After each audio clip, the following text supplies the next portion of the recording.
आगे महारास का प्रसंग प्रारंभ होता है। संतों ने इसे रास पंचाध्याय कहा है। यह प्रसंग भागवत का अत्यधिक गूढ़ प्रसंग है, लेकिन लोग इसे काम वासक समझते हैं, परंतु है ये काम विनाशक, अतः काम बद्धक नहीं है। भगवान ने चीरहरण के प्रसंग पर गोपियों को आश्वासन दिया था कि शरद पूर्णिमा की रात्रि को मैं तुम्हारे साथ रास करूं। आज उस संकल्प को पूर्ण करने का अवसर आ गया। शरद पूर्णिमा को रात्रि को भगवान ने योग माया का सहारा लिया। भगवान पिता रात्रि शरदो फुल्ल मल्लिका उच्छिरन्तो मनश्चक्रे योग माया उपासिता। भगवान ने योग माया का सहारा लिया। योग माया का सहारा क्यों लिया? भगवान खुद की रात्रि बना सकते, योग माया का ही सहारा क्यों लिया गया? तो संत कहते हैं इसके भी कई कारण हैं। भगवान ने विचार किया, वास्तविक गोपियां तो मेरे पास आ जाएंगी, लेकिन फिर इनके घर वालों की दिक्कत है। सभी घर वाले इनको ढूंढते हुए मेरे पास आ जाएंगे, तो रास में विघ्न उत्पन्न होगा। इसीलिए भगवान ने योग माया का सहारा लिया। अथवा भगवान ने विचार किया, जब ये लोग मेरी बंसी को सुनेंगे तो ये शुद्धबुद्ध खो जाएंगे। जब शुद्धबुद्ध खो जाएंगे तो इन्हें कुछ ज्ञात नहीं रहेगा, मार्ग में जो पढ़ता जाएगा उसी पे चलकर आ जाएंगे। अब कहीं पर तो कांटे भी होंगे, इसीलिए भगवान ने धरती माता को आदेश दिया कि तुम इतनी कोमल हो जाओ इनके खरोच तक ना आ पाए। इसीलिए योग माया का सहारा लिया गया। और भगवान ने विचार किया कि ये अन्य कार्य कर कर आएंगे, फिर इनके घर वाले इनको डांटेंगे, यहाँ नहीं पाएंगे। इसीलिए भी भगवान ने योग माया का सहारा लिया। कहा भी गया है योग माया उपासिता। इस प्रकार संतों ने कई कारण बताए हैं, और फिर इस प्रकार योग माया का सहारा लेकर भगवान बंसी का वादन। इस बंसी को सुनकर तीनों लोग भगवान के ऊपर मोहित हो गए। इस प्रसंग को सदगुरुदेव भगवान श्री बक्सल वाले महाराज जी गाया करते। मुरलिया हर की मधुवन में धूम मचाई, मुरलिया हर की मधुवन में धूम मचाई। वृंदावन में बंसी बाजी, तीन लोक धुन चाई। लय वीणा नारद जी दौड़े, शिव समाधि विशराई। मुरलिया हर की मधुवन में धूम मचाई। बोल वृंदावन बिहारी हेलो लाल की जय। तेरी अखियां है जादू भरी, बिहारी जी में कब से खड़ी। सभी गाइए। तेरी अखियां है, तेरी अखियां है जादू भरी, बिहारी जी में कब से खड़ी। तेरी अखियां है जादू भरी, बिहारी जी में कब से खड़ी। कब से खड़ी मैं कब से खड़ी, कब से खड़ी मैं कब से खड़ी अखियाँ, तेरी अखियाँ है जादू भरी, बिहारी जी में कब से खड़ी, तेरी अखियाँ है जादू भरी, बिहारी जी में कब से खड़ी।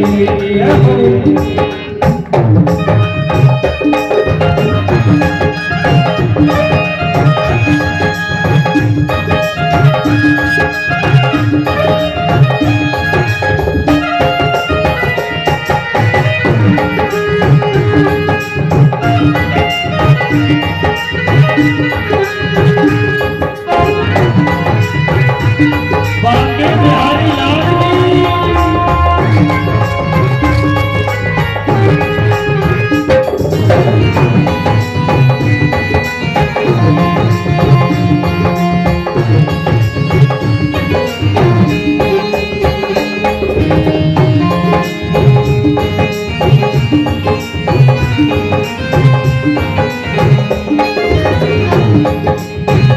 कृपा करो हरि दास के स्वामी, बाके बिहारी अंतर्यामी।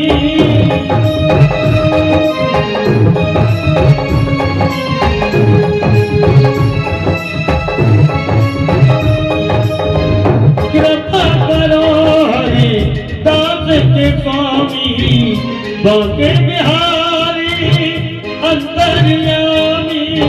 कृपा करो हरि दास के स्वामी, बाके बिहारी मेरे अंतर्यामी। बाके बिहारी मेरे अंतर्यामी। छूटे न भजन लड़ी, बिहारी जी है कब से खड़ी, तेरी प्रिया है जादू भरी, बिहारी जी है कब से खड़ी है हो।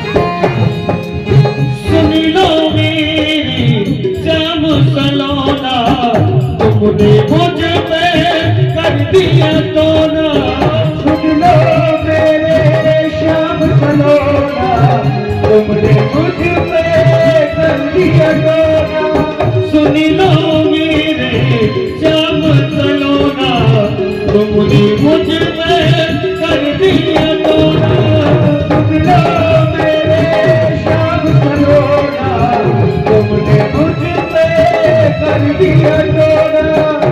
मिली तुम ही से अखियाँ लड़ी, बिहारी जी में कब से लड़ी, तेरी अखियाँ है जादू भरी, बिहारी जी में कब से लड़ी, तेरी अखियाँ है जादू भरी, बिहारी जी में कब से लड़ी, तेरी अखियाँ है जादू भरी, बिहारी जी में कब से खड़ी, बिहारी जी में कब से खड़ी, बिहारी जी में कब से खड़ी, बिहारी जी में कब से खड़ी। फूलवा के बिहारी लाल की जय। भगवान की वंशी तीनों लोक में अपना प्रभाव बढ़ा। नारद जी वीणा लेकर दौड़े, शंकर जी ने समाधि तोड़ दी और भाव मग्न होकर वंशी को सुनने लगे। ये तो रही ऊपर की बात, और थोड़ा नीचे भी देख लेते। जैसे तैसे उल्टी सूदे गृह कारज निपटाई। उल्टे करे सिंगार गुजरिया बंसी बट को धाई। मुरलिया हर की मधुवन में धूम मचाई। मुरलिया हर की मधुवन में धूम मचाई। वृंदावन में भी इस बंसी ने अपना प्रभाव डाला। इस बंसी को सुनकर गोपियां खुद को भूले और जैसे तैसे उल्टे सूते गृह कारज ने और फिर बंसी बट की ओर दौड़ पड़ी। अब हम पहले इनके कार्यों के बारे में देखते हैं, क्या क्या कार्य कर रही हैं। खीर में नौन, दाल में शक्कर, मक्खन में मिर्चाई। और गौ को साग, ससुर को होसी, ऐसी मती बुराई। मुरलिया हर की मधुवन में धूम मचाई। मुरलिया हर की मधुवन में धूम मचाई। एक गोपी खीर बना रही, तो खीर तो बन चुकी थी, उसमें केवल चीनी डालना बाकी था। और जैसे ही चीनी के बारे में सोच रही थी, उसी समय पर बंसी बज गई। भूल गई खीर में क्या डाला जाता। उसने खीर में नमक डाल दिया। अब आप सब लोग जानते हैं कि नमक की मात्रा हर चीज में कम होती है और चीनी की मात्रा मुट्ठी भर भर कर होती है। अब इन्होंने चीनी के बराबर नमक डाला तो वो खीर ना तो खाने ही योग्य बची और ना ही उसका पनीर बन सका। अतः वह खीर बेकार हो गई। एक गोपी दाल बना रही थी, उसने बंसी ध्वनि सुनी। दाल में वैसे तो नमक डाला जाता, उसने चीनी डाल दी। अब वो तो काफी हद तक सही थी, क्योंकि नमक के बराबर चीनी डाली थी तो ज्यादा मीठी नहीं हुई होगी। और वैसे भी गुजराती तो मीठा ही खाते हो। अतः इसने मोटी वाली मिश्री डाल दी। एक गोपी अपने बच्चे के लिए माखन निकाल रही। उसी समय पर माखन तो निकल चुका था। अब विचार कर रही थी कि आज इसमें बढ़िया तरीके से चीनी डालूंगी। उसी समय पर बंसी बजी। पास में मिर्च रखी हुई, इसने पूरी मिर्च खुराई दी। वो बेचारा बच्चा भी सोच रहा हो, इसे खाऊं कि नहीं खाऊं। पहली बार तो ये छोटा है और अब इसे खा भी नहीं पाऊंगा। और सबसे बढ़िया तो ये है, एक गोपी अपने ससुर जी को भोजन करा रही। तो कराते कराते ससुर जी को आज पनीर की सब्जी बनी थी, स्वादिष्ट लगी और मांगी। कहा हो पूरी सब्जी ले आओ। अब वो सब्जी लेने गई, इतने में बंसी बजी और साथ में ही गाय चिल्लाई। इसने विचार किया ससुर जी को तो सब्जी दे दूंगी और गाय को भूसा खिला दूंगी। मार्ग में जा रही थी, बंसी बज गई। भूल गई ससुर जी को क्या देना था। ससुर जी को दे दिया भूसा और गैया माता को दे दिया पनीर। और गौ माता के तो मजे आ गए। और ससुर जी विचार करें इसे खाऊं या फिर फेंकूं। इस प्रकार ये लीलाएं कर रही है। अब थोड़ा इनका श्रृंगार भी देखते हैं। पग में पहुंची, कर में पायल, कान बुलाक लगाई। और नैन में मावर, पग में अंजन, टिकुली कपोल चिपकाई। मुरलिया हर की मधुबन में धूम मचाई। मुरलिया हर की मधुबन में धूम मचाई। अच्छा, एक गोपी पहुंची पहन रही, उसी समय पर बंसी बज गई। अब वह भूल गई पहुंची कहाँ पहनी जाती है। उसने वह पैरों में पहन ली। एक गोपी पायल पहन रही थी, उसने वो हाथ में पहन ली। एक गोपी गुलाब लगा रही, उसने नाक की जगह कान में लगा ली। एक गोपी काजल लगा रही, इतने में बंसी बजी के भूल गई काजल कहाँ लगाया जाता। कहने लगी काजल तो पैरों में लगाया जाता होगा। वह पैरों में काजल लगाने। एक गोपी महावर लगा रही, क्योंकि सबको बता दिया था प्रभु ने आएंगे, बंसी का वादन करेंगे, तो सभी पहले से ही श्रृंगार कर रही थी। और उसने महावर जो है वह अपनी आंखों में लगा ली। और सब इस प्रकार रूप बना अलौकिक श्रृंगार करके गोपियां दौड़ पड़ी। और आज इनको किसी भी वस्तु का ज्ञान नहीं, ये आज रखना चाहिए, क्योंकि पुण्य ब्रह्म जो मिलने वाले हैं, मेरे गोविंद जो मिलने वाले हैं, और जो इनके पास में आ जाता है वो मोह माया से छूट जाता है। इस प्रकार गोपियां भगवान के पास पहुंची। भगवान ने पहले तो इनका श्रृंगार देखा, फिर हंसते हुए कहने लगे स्वागतम वो महाभाग प्रिय किम करवाणि वा ब्रजस्यानाम मयाम कश्चिद भूतागमने कारणम। अरे महाभागाओ आओ, तुम्हारा इस ब्रज में स्वागत है, और बताओ मैं तुम्हारा कौन सा कार्य करूं। एक तो आपने बुलाया, फिर दूसरा आप ही पूछ रहे हो किस कारण से आई। गोपियां कुछ नहीं बोली। तब भगवान कहने लगे अच्छा तो तुम इस ब्रज को देखने आई हो, रात्रि में ये ब्रज कैसा दिखता है। तो देखो ये जो है ना, ये वृंदावन के वृक्ष हैं, और ये यमुना जी हैं, ये यमुना जी की रेत है। अब तो तुमने ब्रज देख लिया होगा, अब तुम जाओ। अब गोपियां फिर भी कुछ नहीं बोली। भगवान ने कहा देखो तुम लोग यहाँ पर आ गई हो, तुम्हारे पीछे से तुम्हारे घर वाले चिंता कर रहे हैं, और अगर चिंता करते करते वो यहाँ तक आ गए तो फिर मुझ इज्जतदार की इज्जत तो है, तुम्हारी नहीं है तो नहीं होगी। मेरी इज्जत का तो कुछ कांड करो, तुम चली जाओ यहाँ। और वैसे ही रात्रि बड़ी भयावनी होती, क्योंकि इसमें भयंकर शब्द करने वाले जीव आवाज करते हैं। रजन्ये सा घोर रूपा घोर सत्व निसेविता प्रतियात भजम नेह स्त्रियम स्त्रीमीषु मध्यमा।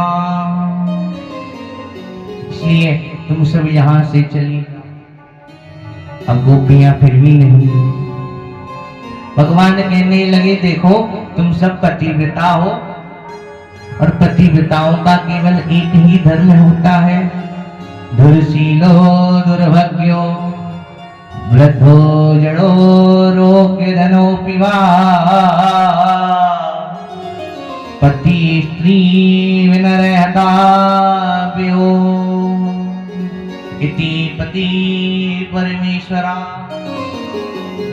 पति चाहे दुर्भाग्यशाली हो, वृद्ध हो, मूर्ख हो, रोगी हो, दीन हो, अंधा हो, बहरा हो, चाहे कैसा भी क्यों ना हो, वो पति के सामने तो भगवान होता है। और अगर ऐसे पति का भी अपमान अगर स्त्री करती है, वृद्ध रोग बस जड़ धनहीना अन्य बधिरे कोटि अति दीना। ऐसे वो पति कर किए अपमाना नारी पाव जम दुर दुख नाना। उसे यमराज जी के यहाँ भयंकर दोष मिलता है। अतः तुम सब भी पतिव्रता हो, इसलिए यहाँ से चली जाओ।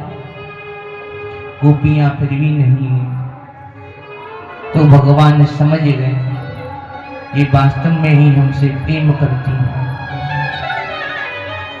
बाहु पिसार परिरम्य कराल कोरो निविस्तनालवन नव नरवाग्रपाते शैल्यावतलोक हसिते व्रज सुंदरीना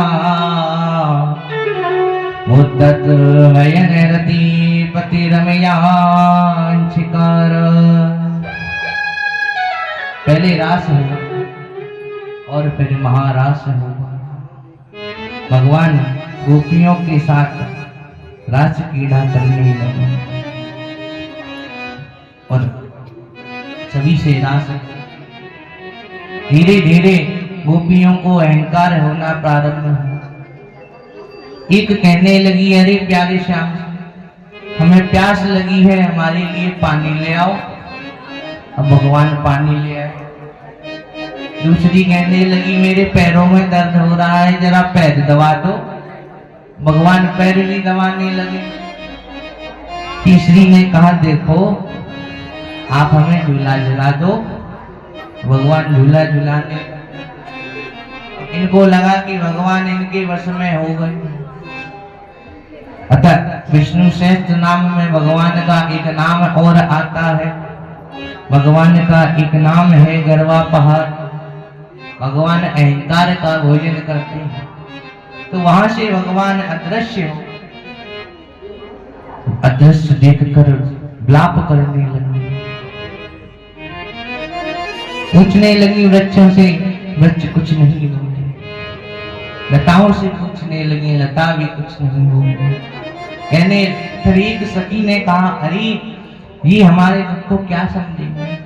ये वृक्ष भी तो पुरुष जाति के हैं ना, ये तो हमें देखकर खुश हो रहे होंगे। अच्छा हुआ भगवान चले गए, बड़ा इतराती थी। एक ने कहा, तो फिर हम किससे पूछे? दूसरी गोपी बोली, आप किसी स्त्री जाति से क्यों ना? तो वहां पर तुलसी जी से पूछा, तुलसी जी भी कुछ नहीं। तो एक गोपी कहने लगी, अरे तुम तुलसी जी से पूछ। अरे ये भी तो उनसे ही प्रेम करती है, ये तो उल्टा हमें देखकर खुश हो रही होगी। अच्छा हुआ चले गए, हमारे साथ आते तुम थोड़ा आनंद आता। इस प्रकार सभी गोपियां भगवान को ढूंढने लगी और फिर अनेकों अनेक लीलाएं करने लगी। एक गोपी पूतना बन गई और एक कृष्ण बन गई। पूतना वर्णन लीला हुई। इस प्रकार अनेकों लीलाएं। फिर जाकर अन्यत्र खोजने, तो वहां पर चरण चिन्ह दिखलाई पड़े और उस जगह पर दो चरण चिन्ह थे। एक तो भगवान के थे, एक गोपी के थे। वह गोपी भगवान के चरण चिन्हों के सहारे जाते हैं। तो देखा आगे जाकर भगवान के चरण चिन्ह अदृश्य हो गए हैं, एक गोपी के चरण चिन्ह बचे हैं। तब सभी गोपियां उस गोपी के पास, गोपी विलाप कर रही थी, कह रही थी, अनाथ रमणम प्रेष्ठा वासी मावया दास्यास्ति किपणयाम में सखे दर्श सन्निधे। हे नाथ, हे रमण, आप कहाँ चले? आप मुझे भी छोड़कर चले। अब इन गोपियों ने आकर देखा तो संत कहते हैं वो गोपी कोई और नहीं थी, साक्षात राधा रानी थी। विलाप कर रही। राधा जी ने कहा, प्यारे आप हमें भी छोड़कर चले गए। एक गोपी ने कहा, बोध वृंदावन बिहारी लाल की जय। इधर गोपियां ढूंढ रही, उधर राधा रानी प्रभु श्याम को ढूंढ। राधा रानी कह रही है श्याम जो मिले हैं तो जान दी, प्रीत करे दुख होई, नगर ढिढोरा पीटती प्रीत न करियो को। हे श्याम क्या तुमसे प्रेम करना गुनाह था? क्या इसीलिए हमें छोड़ करके चली गई?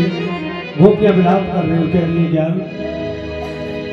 जाने कब आएगा मुझे अपना बनाएगा, मेरे आंसू पोंछ कर मुझे गले लगाएगा, मेरे आंसू पोंछ कर मुझे गले लगाएगा, जाने कब आएगा मुझे अपना बनाएगा, जाने कब आएगा मुझे अपना बनाएगा, मेरे आंसू पोंछ कर मुझे गले लगाएगा, मेरे आंसू पोंछ कर मुझे गले लगाएगा। आएगा मेरा सावरिया, कब आएगा मेरा सावरिया, कब आएगा मेरा सावरिया, कब आएगा मेरा सावरिया।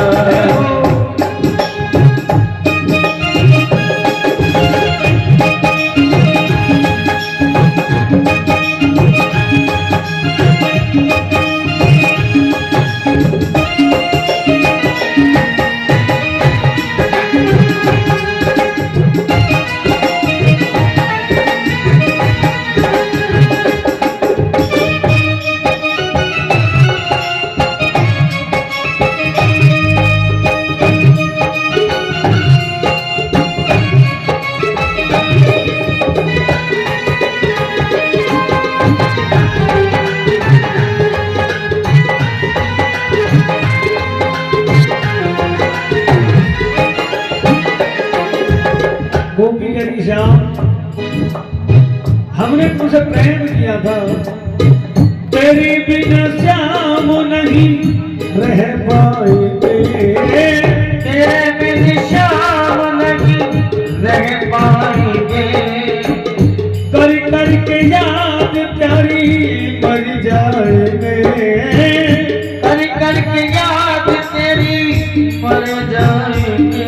और जिस दिन से प्यारे आप हमें छोड़ कर गए हो, जिस दिन से जुदा हो हमसे हुए,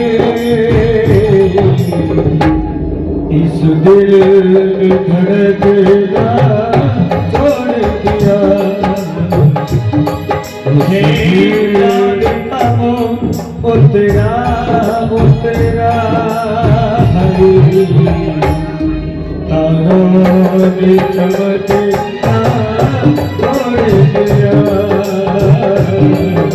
तारों ने चमकता छोड़ दिया, तेरे बिना श्याम नहीं रह पाएंगे, तेरे बिन श्याम नहीं रह पाएंगे, कर करके याद प्यारी मर जाएंगे, करी करी याद तेरी मर जाएंगे, चरणों में बुलाओगे तब दास बनाओगे, चरणों में बुलाओगे कब दास बनाओगे, मेरे आंसू पोंछ कर मुझे गले लगाओगे, मेरे आंसू पोंछ कर मुझे गले लगाओगे। उधर एक गोपी गई श्याम तुम्हारी याद आती है, हे श्याम तुम्हारी याद आती है, बता दो क्या करीब है,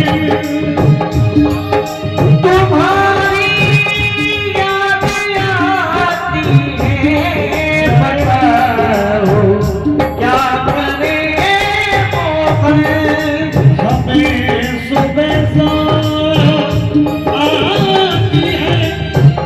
रात भर ये जगाती है हमें सब शाम आती है, रात भर ये रुलाती है।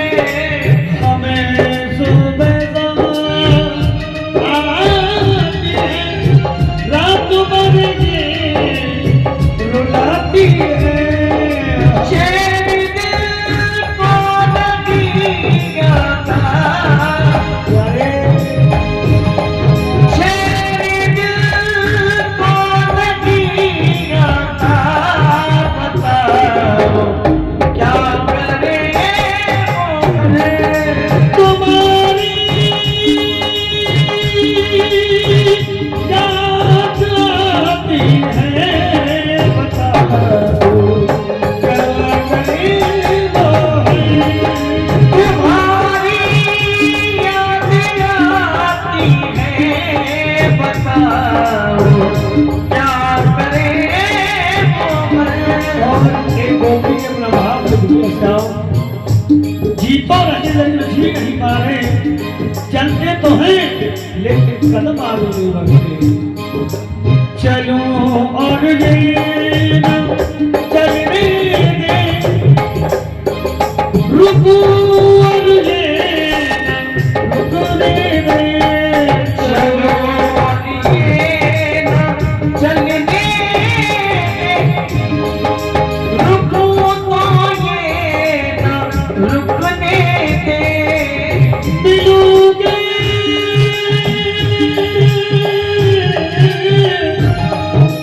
मिलोगे रोते न मिलने दे क्या करें भाई तुम्हारी याद आती है, बताओ क्या करे तुम्हारी याद आती है, बताओ क्या करे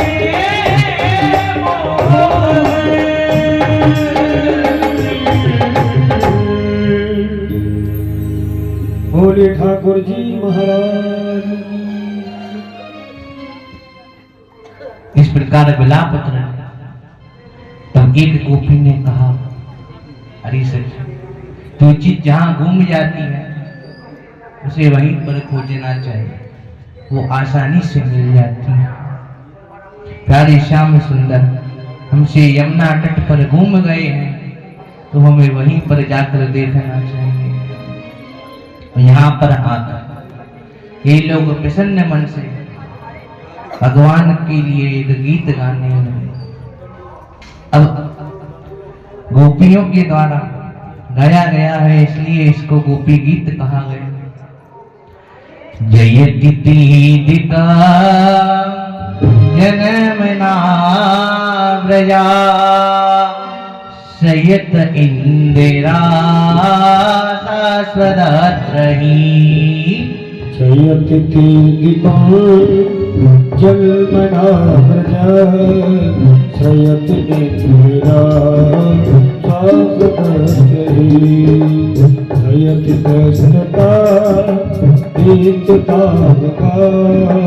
ईश्वरी प्रकाश भक्तविंशति सरदासये सारुजाधिसा सरसयोदरा श्री गोसालसा सुरतिनाथ थे असुरराशिका भरत निघ्नो रे हरिवना कृष्ण जिला व्याल राक्षसा परस मानुजा जय भुलान विस्मयात्मजा वेस्पतो मया रसिता मोह रसिता।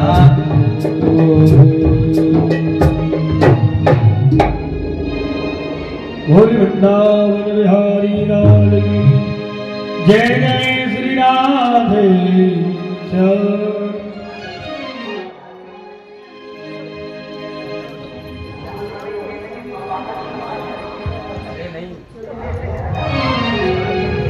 जयकार गाने लगे। संत कहते हैं ये गीत मालती छंदों है और एक साथ एक धुन में गाने लगे। इसको कनक मंजरी में भी गाया जा सकता है। 19 श्लोकों में ये भागवत का तीसरा गीत है।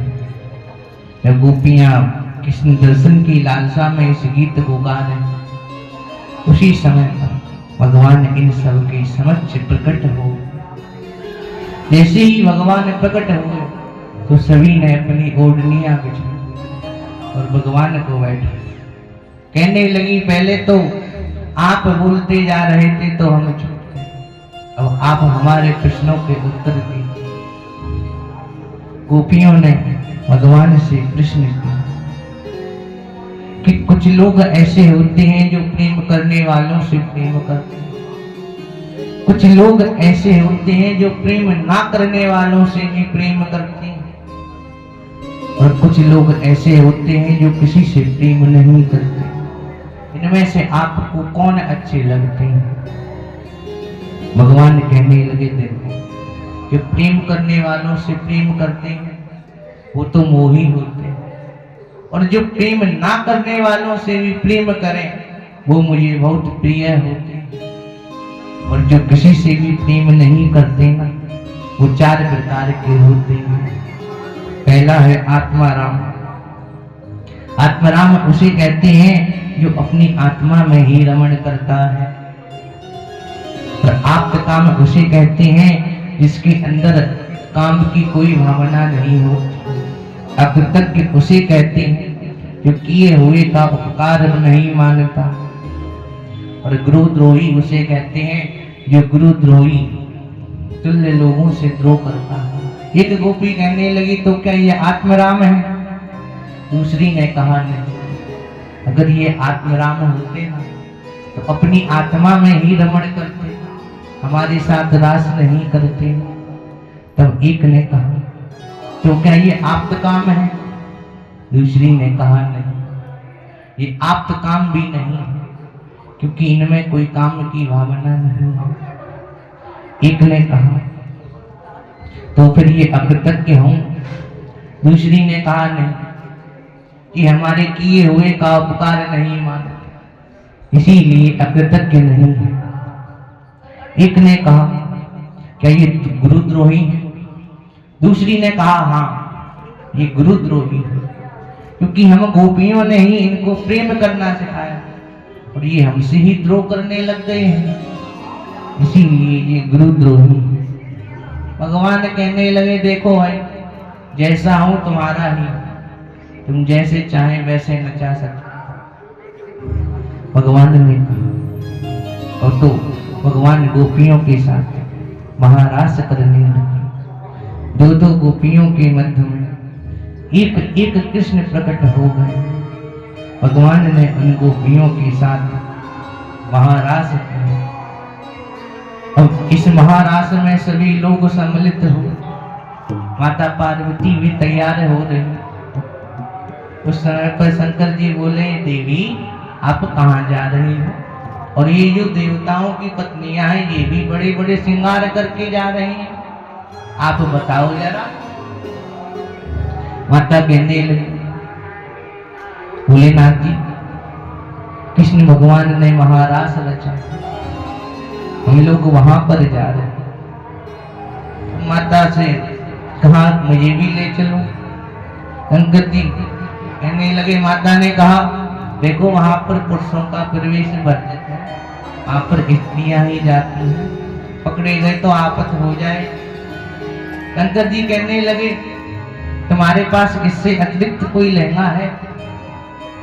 माता सोचने लगी कहीं नया लाएंगे, कहने लगी है तो सही पर वह पुराना हो गया।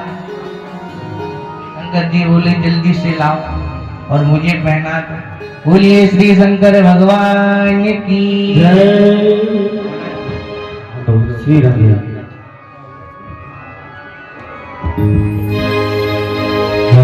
हेलो श्री राधे। बड़ा ही प्यारा प्रसंग चल रहा है महाराज का। देखिए इधर भोलेनाथ महाराज में जाने की गौरा मैया से जिद कर रहे हैं और गौरा मैया मना कर रही हैं। गौरा मैया कह रही है वहां पर पुरुष का कोई काम नहीं है, नर का कोई काम नहीं है, वहां पर नारी ही प्रवेश कर सकती है। अब देखिए भोलेनाथ गौरा मैया से कह रहे हैं अगर नारी प्रवेश कर सकती है तो मुझे नारी बना। हाँ अब देखिए भोलेनाथ का ब्यूटी पार्लर का काम शुरू हो रहा है। गौरा मैया भोलेनाथ को महाराज में जाने के लिए किस तरह से तैयार कर रही हैं।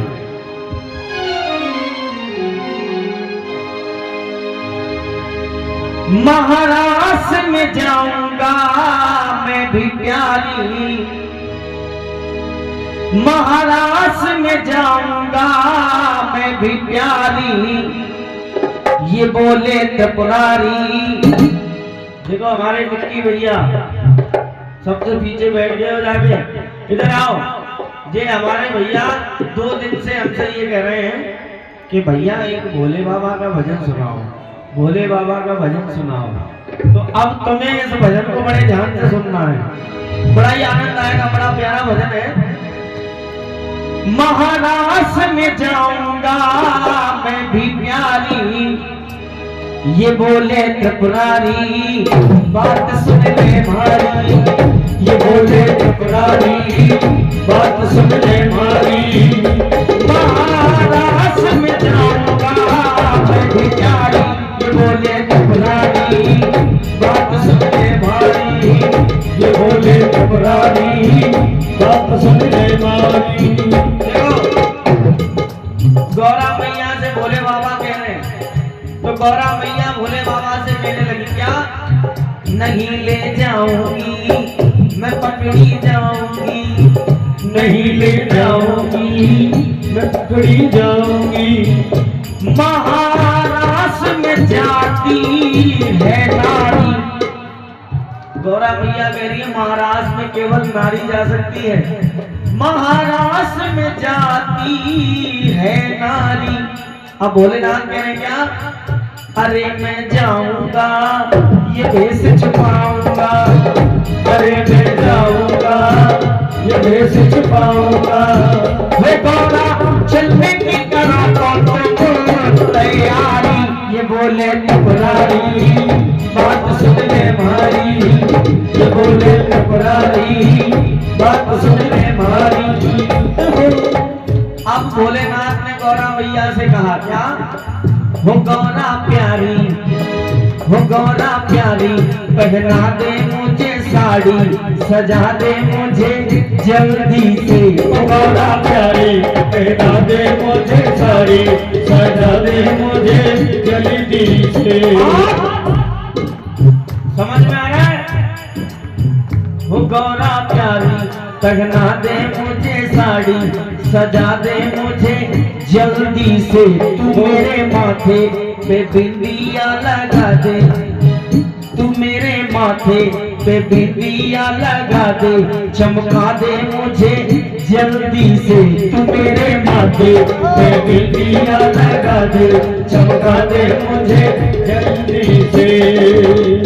अब गौरा मैया ने भोले बाबा से कहा बाबा सबका इंतजाम मैं कर दूंगी, बिंदिया भी लगा दूंगी, पूरा जितना भी ब्यूटी पार्लर का काम है वो सारा कर दूंगी, लेकिन ये बताओ ये जो तुम्हारे रस्सियां लटक रही हैं इनका कोई इंतजाम है? हाँ जटाएं। तो भोलेनाथ ने कहा इनकी कोई टेंशन मत करना, इनका भी इंतजाम है।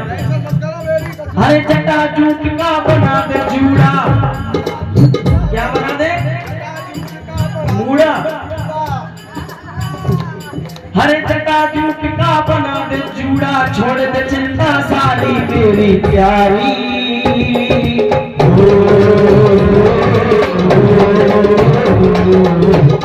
सुनिए कैसे मैं मानूं बात तुम्हारी, कैसे मैं मानूं बात तुम्हारी। तू भोले भंडारी नारी तुम हो बड़े अनाड़ी, अगर किसी ने देख लिया तो कौन बोलेगी सारी ओ भंडारी।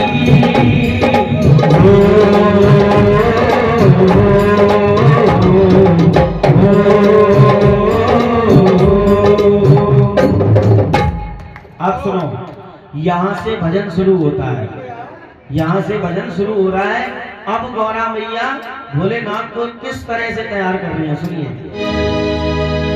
एक लहरीदार चूनर, एक लहरीदार चूनर, जैसे ही गौरा मैया ने भोलेनाथ को चुनरी उड़ाई तो उनके गले में लटक रहे थे नाग देवता। उन्होंने अपनी मुंडी उठाई तो गौरा मैया ने कहा देखो महाराज पहले अपने आइटमों को संभाल के रखो, तभी ले जाऊंगी वरना मेरे बस की नहीं है। एक लहरीदार चूनर माथे पे डाल के भोला बन जाओ भोली घूंघट निकाल के, भोला बन जाए भोली घूंघट निकाल के, भोला बन जाओ भोली घूंघट निकाल के, भोला बन जाए भोली घूंघट निकाल के। एक लहरीदार चूनर, एक लहरीदार चूनर माथे पे डाल के, देखो दोनों हाथ निकाल के, दोनों हाथ निकालो और बजाओ ताली भोलेनाथ के लिए, गौरा मैया के लिए। एक बार बड़ी बुलंद आवाज में जयकारा करो भोले बाबा की। भोला बन जाओ भोली घूंघट निकाल के, भोला बन जाए भोली घूंघट निकाल के।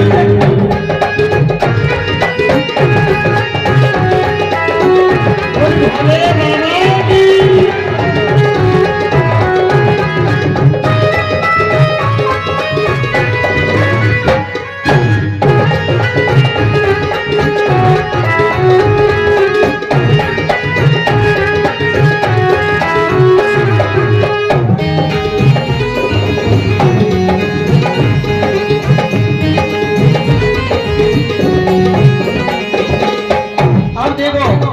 सबसे पहली बात, अरे कानों वाला बिछुआ, अरे कानों वाला बिछुआ पहने गले सरप की माला, गले सरप की माला भोले, गले सरप की माला भोले, गले सरप की माला। कानों वाला बिछुआ पहने गले सरप की माला, गले सरप की माला भोले, गले सरप की माला भोले, गले सरप की माला।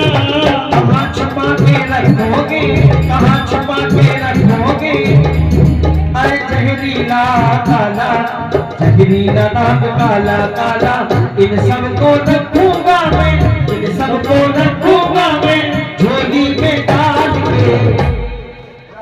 भोलेनाथ ने कहा इनकी कोई टेंशन मत करना, इन सबको रखूंगा मैं, इन सबको रखूंगा मैं झोले में डाल के।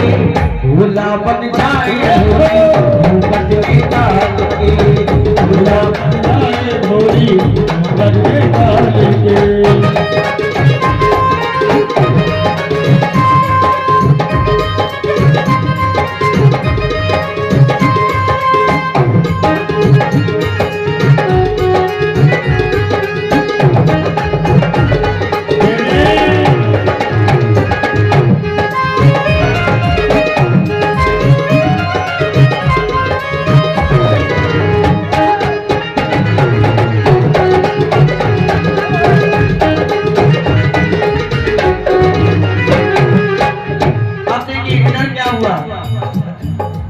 जब इतनी बात हो गई तो गौरा मैया ने भोले बाबा से कहा क्या सब तो छुपेगा, कहाँ छुपेगा,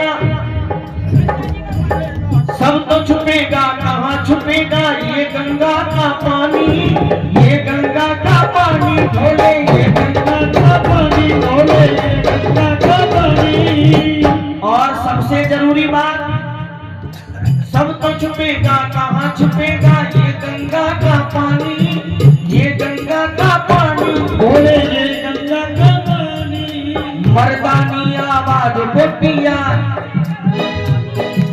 मर्दानी आवाज गोपिया, कैसे करो जनानी, कैसे करो जनानी, जनानी पकड़े न जाओ कहीं, पकड़े न जाओ कहीं मर्दानी चाल से, भोला बन जाओ भोली घूंघट निकाल के, भोला बन जाओ भोली घूंघट निकाल के, भोला बन जाओ भोली घूंघट निकाल के। एक बार इनके लिए जोरदार ताली बजाओ और एक बार दोनों हाथ उठाओ और एक मंत्र का जाप करो। ओम नमः शिवाय भोले, ओम नमः शिवाय, ओम नमः शिवाय भोले, ओम नमः शिवाय, ओम नमः शिवाय भोले, ओम नमः शिवाय, ओम नमः शिवाय भोले, ओम नमः शिवाय।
भगवान कन्हैया 16,108 रानियों के साथ में महाराज रचा रहे हैं।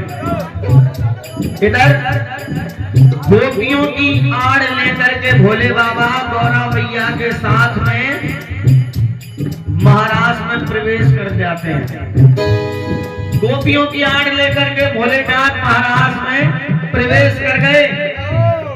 हाँ, जब महाराज में प्रवेश कर गए तो उन्होंने देखा भगवान कन्हैया महाराज रचा रहे हैं। अब भोलेनाथ पे नृत्य करना तो आता नहीं है, तांडव आता है। एक पैर इधर तो एक पैर इधर। अब भोलेनाथ वही तांडव करने लग गए। हाँ, जब तांडव करने लग गए तो भगवान कन्हैया ने अपने मन में विचार किया, आज हमारे महाराज में नई डांसर कहां से घुसे आई है, ऊंट झाप डांस कर रही है, एक पैर इधर तो एक पैर इधर। हाँ, अपने मन में विचार करके ये बात बोली और देखिए क्या हुआ। देख के भोले बाबा को, देख के भोले बाबा को तब भोले ने कनाई, भोले ने कनाई,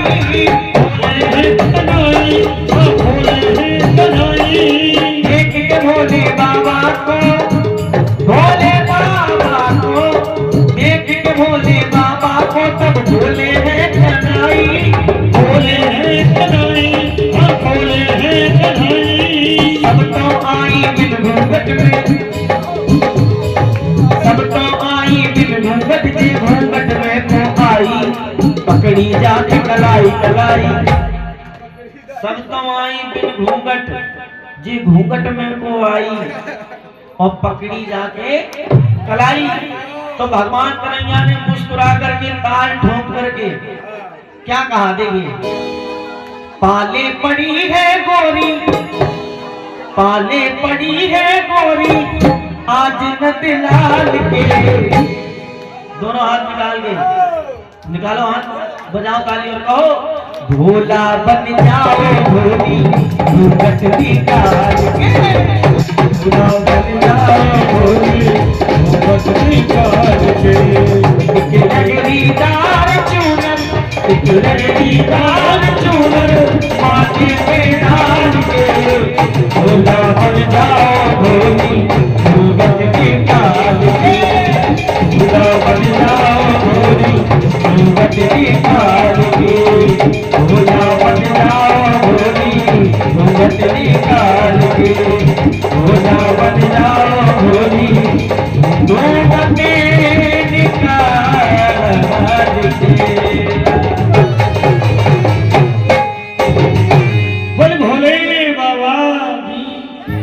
वृंदावन बिहारी लाल की जय जय श्री राम।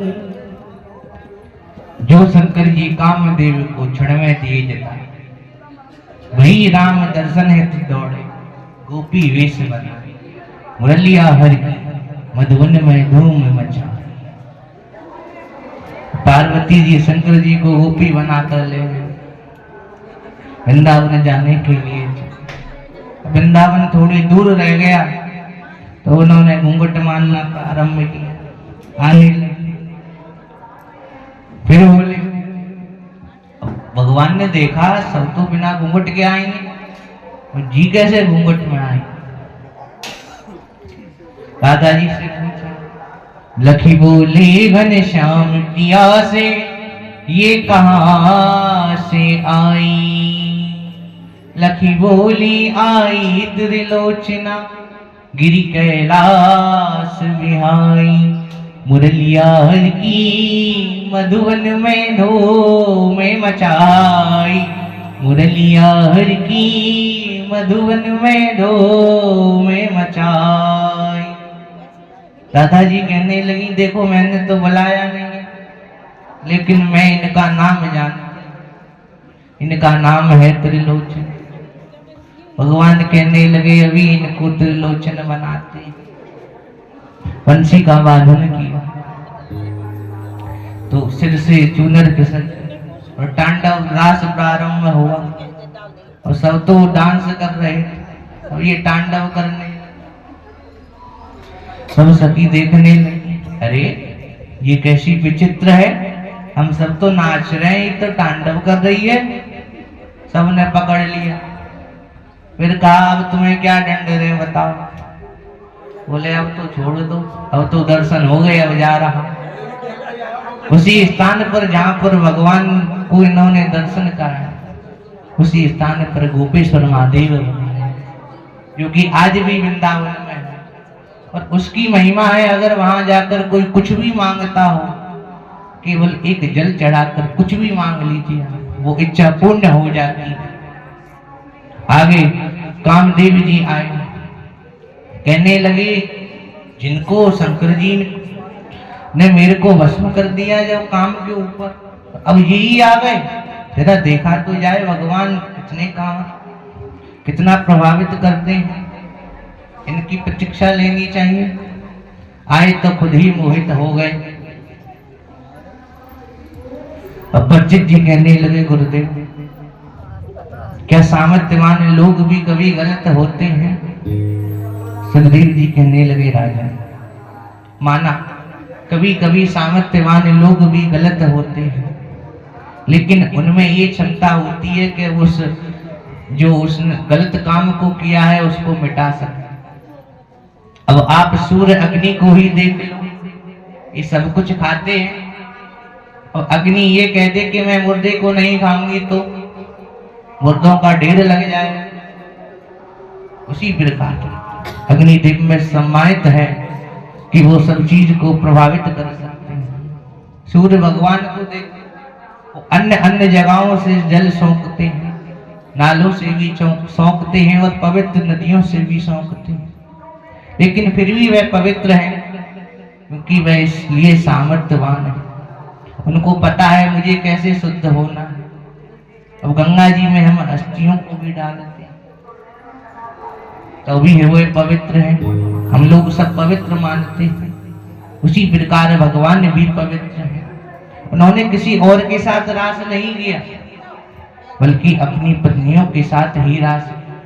इनमें कोई कोई तो दंडकारण्य के ऋषि हैं, कोई वेदों की ऋचाएं हैं, कोई कोई तो साक्षात सीता मैया है। इसीलिए भगवान अपनी पत्नियों के साथ में रास किया है।